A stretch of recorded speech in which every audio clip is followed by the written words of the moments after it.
Unity public school, વિષય computer. મારું નામ ભાયણી પુષ્ટિ છે. હું ધોરણ 8 એમાં ભણું છું. આજે આપણે HTMLનું વેબ પેજ બનાવતા શીખીશું. સૌપ્રથમ સ્ટાર્ટ બટન પર જઈને નોટપેડ ઓપન કરીશું. તેમાં આપણે HTMLનું સ્ટ્રક્ચર લખીશું.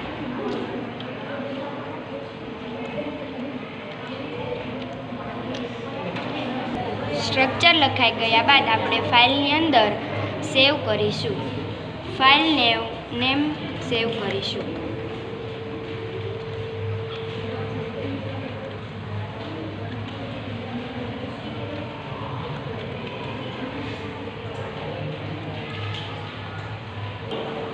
સેવ થયા બાદ આપણે મિનિમાઇઝ કરીને સ્ટાર્ટ બટન પર આપણી ફાઇલને સર્ચ કરીશું.